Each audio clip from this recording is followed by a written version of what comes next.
What happens when a warship becomes obsolete almost the moment it's built? In the early 1900s, the United States launched one of its most powerful battleships ever constructed. It carried massive guns, thick armor, and the pride of a rising nation. But within just a few years, everything changed. A revolutionary new type of battleship would rewrite naval warfare forever, leaving ships like USS Louisiana behind. Yet before she faded into history, Louisiana would take part in one of the most ambitious naval demonstrations ever attempted. A global voyage designed to send a message.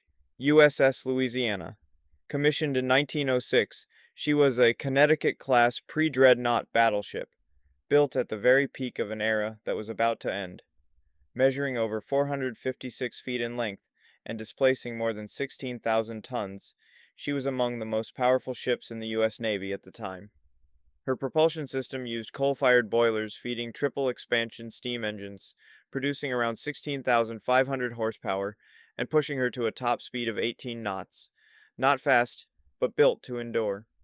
Her armor was thick and carefully arranged, with a heavy belt protecting vital areas and reinforced turrets shielding her main guns.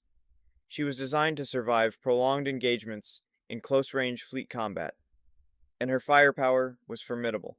Louisiana carried four 12-inch main guns in two twin turrets, capable of firing shells weighing over 800 pounds across miles of ocean. She also mounted eight 8-inch guns in secondary turrets, along with 12 7-inch guns and numerous smaller weapons to defend against torpedo boats. This mixed caliber layout reflected the naval doctrine of the time, overlapping fields of fire with multiple gun sizes engaging at different ranges. In battle, she would have taken her place in the line of battle, exchanging heavy broadsides with enemy ships in slow, calculated engagements, where formation and timing were everything. But that battle would never come. Instead, Louisiana's defining role would be diplomatic and global. In 1907, she joined the Great White Fleet, a formation of 16 American battleships sent around the world by President Theodore Roosevelt. The goal was clear: demonstrate American naval strength and the ability to project power across oceans. Painted in bright white, the fleet became a floating symbol of national ambition. Louisiana served as a flagship during part of the voyage, placing her at the center of this historic mission. The fleet traveled over 40,000 miles, visiting ports across South America, the Pacific, Asia, and Europe. At each stop, thousands gathered to witness the arrival of this massive naval force. For many nations, it was a clear signal.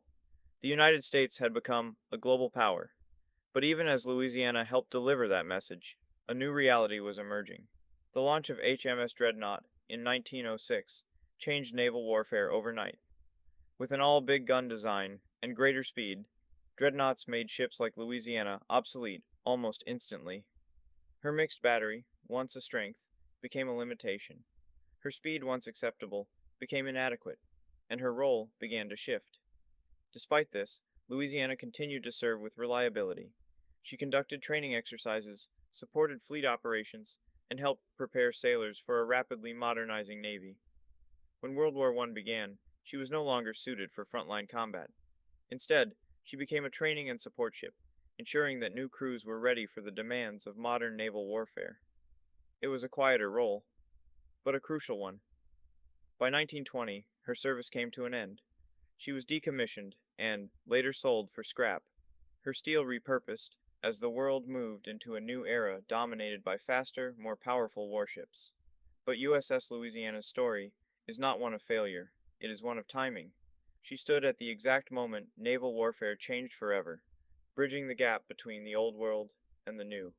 A battleship built for one kind of war, but remembered for something greater.